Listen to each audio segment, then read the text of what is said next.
Kung trabaho ang pag-uusapan, ang pagiging magulang na siguro ang pinakamahirap sa lahat.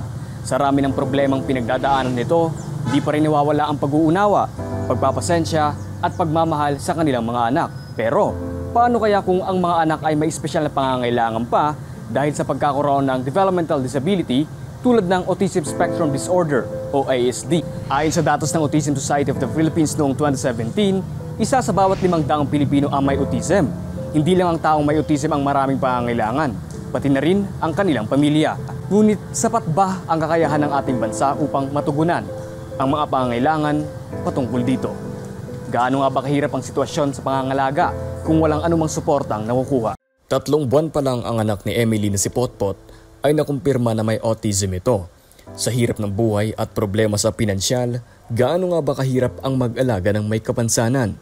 Pinanganak ko siya na 3 months pa lang, pansin ko na may kakaiba sa bata. Kasi pag ang bata ay 3 months, matutulog yan. Pag magugulantang siya, hindi. Tulog lang siya, wala siyang pakailan. Tapos pag kinakausap siya, wala siyang eye contact. Tapos nag-New Year, dapat yan putukan-putukan, magugulat siya.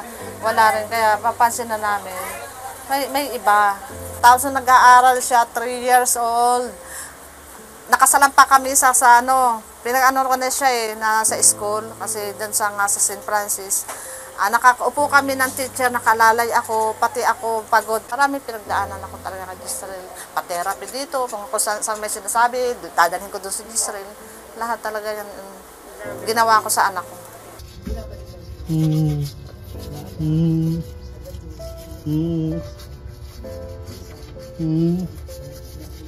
Dahil nga sa kanilang sitwasyon, iniwan sila ng asawa ni Emeline.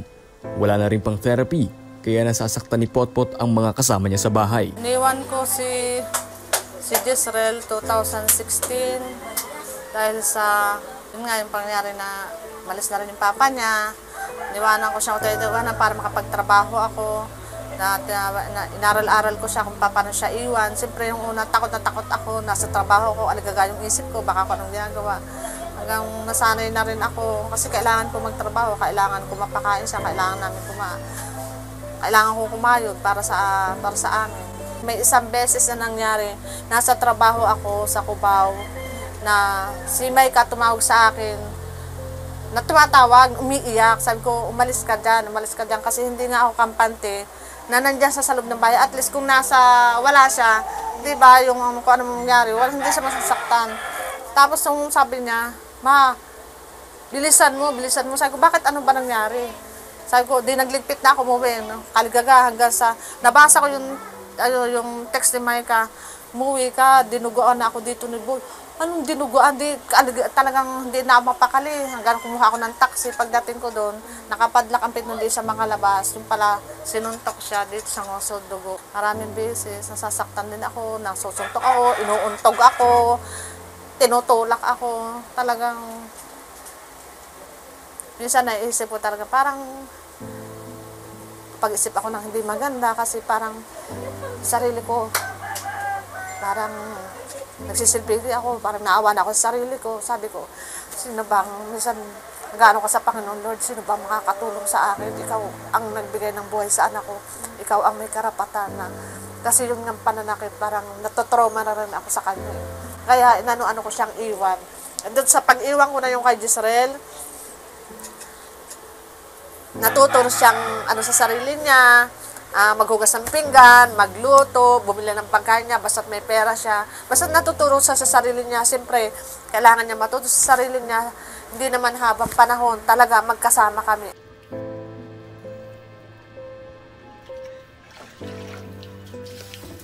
Salamat ako sa paggabay ng Panginoon kahit ganyan may kapansanan, naiiwan ko siya. Kaya sabi mong kaibigan ko, kaya ako, basta nagdadasal ako na isang araw magiging okay lahat. Isang araw makakauwi ako sa bahay. Isang araw, lahat yun, hindi ako nawala ng pag-asa.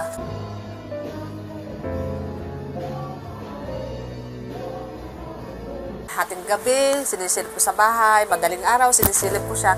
Alam mo, yung nakahiga ako dyan, pero ang isip ko, hanggang matulog na kay Gisrel, hanggang kahit antok na antok, pupunta ko siya sa bahay, silipin ko siya kung okay o ganito. Pag ko siya, tulog siya. Tapos ito naman, sa pagkain naman, uuwi ako. Bawa, kailangan umuwi ako sa bahay, may nakaprepare na pera yan. Kasi pag ako umuwi ng pera, pamamalingkihan ako siya ng mga pagkain, iluluto niya lang yun, lalagay ko lang isda or karne, mga dilata, tosino, lalagay ko lang yan sa rep. Alam niya na yan magluto pa. Nagpapasalamat ako sa mga kapitbahay na nakikisuyo ako, pabigay ng pera, pabigay nito, ganyan. Yan, mga pinsan niya, mga anak ng hipag ko. Bayaw ko, lahat sila nakakatulong sa akin.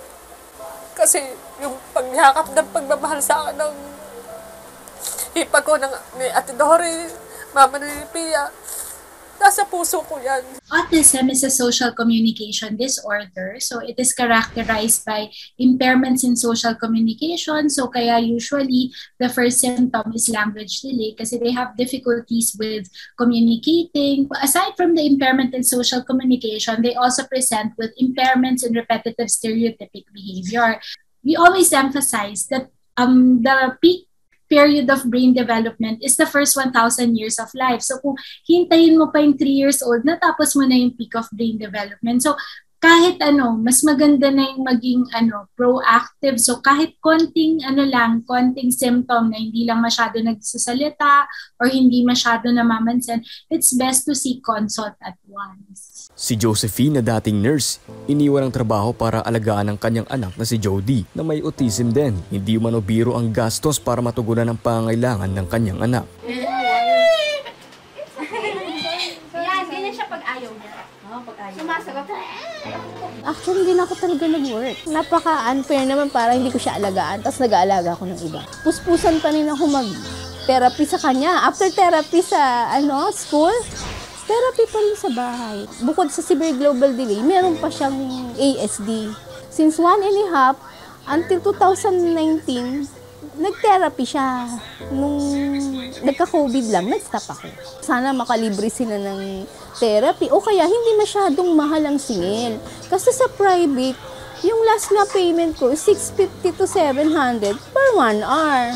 Diba? In 1 month, magkano yun? Nung hindi pa ako masyadong sanay or wala pa ako masyadong experience as a special ed teacher, medyo nahirapan din talaga ako kasi may mga bata na kapag hindi mo alam kung paano sila i-control, talagang nananakit. Nananakit sila ng iba, nananakit din sila ng sarili nila. So yun yung mga dapat iiwasan. Dapat dagdagan pa rin sana yung mga special education center na libre kasi ang mahirap talaga sa mga may special education needs yung therapies. So imagine kung 500 per hour tapos 5 times a week or 3 times a week yon, medyo mabigat yon. Tapos in a month, in a year, magkano yon, di ba? Kailangan mo siya sabihin para gawin. Sa sitwasyon naman ni Austin na may autism din, napagdesisyonan ng kanyang mga magulang na mangibang bansa para matustusan ang kanyang pangangailangan. Kaya si Yaya Lorna at ang kambal ni Austin ang nandyan para gumabay kay Austin. 14 years ko na ang alaga si Austin. So hindi po ako ang mami ni Austin. So ako lang po yung nag-aalaga sa kanya hanggang ngayon. Simula nung 6 years old siya hanggang sa ngayon. Ngayon dumating yung pandemic. Yun talaga yung to the point na financially naging problem nila kuya kasi naapektuhan yung trabaho nila as a seaman. So almost mahigit 1 taon silang na-stop. So ngayon si Austin hindi na rin nakapag-therapy hanggang ngayon. So kumbaga talagang sa trabaho nila sila umasakay para kay Austin. Siyempre gusto ko bigyan din nila ng atensyon, tulungan kasi pag hindi kasi sila na-therapy, mas mahirap para sa kanila. Yung DSWD po is meron po tayo na 3 klase ng programa for the persons with disabilities. Kasama na dito yung community-based, yung center-based, at saka yung residential care facilities natin. Meron tayong tinatawag na Persons with Disability Affairs Office or yung PDAO natin. Ito talaga yung particular na opisina sa ating mga LGUs na nagbibigay or nag-i-implement ng programs and services for persons with disabilities as well as sila yung nagmo-monitor kung yung buong LGU ba ay disability sensitive ba sila or inclusive ba yung kanilang programa or mga serbisyo na ibinibigay. Para sa impormasyon ng nakararami, ang Autism Strong Philippines ay advocacy group na naglalayong paigtingin ang kamalayan sa autism. Si Jose Nava na may autism din ang isa sa nangunguna sa grupong ito. Autism starts within ourselves. We have to be compassionate and caring towards them. Understanding them is the very key to know them better. Once you become aware, understanding, and compassionate, you can get along with them well. Autism awareness can be promoted anywhere, whether it's home, school, workplaces, or even in the community. Naging malaking hamon para sa pamilya ni na Jody, Austin at Potpot ang kakulangan sa pagkakaroon ng access sa healthcare services dito sa Pilipinas. Tandaan natin na ang kalinga ni Inang Bayan ay karapatan ng tao dahil isa ito sa pangunahing pangangailangan ni numan anumang oras. Malaking bagay na mas alam din ng mga taong nakapaligid sa mga taong may espesyal na pangangailangan ang mga programa ng gobyerno. Pero mas importante kung mas ipinapaalam ito. Malaking tulong din kung abot kaya ang pag-access sa healthcare services para hindi mabigat sa bulsa para sa mga pamilyang may labis na pangangailangan. Sa bawat hamon sa buhay, laging may pag-asa. Sa ngalan ng buong puwersa ng aming team, kami ang inyong kasangga. Ako si Steve Ras.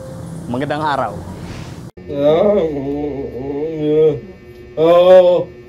Padating daw. Pupuntang mama niya.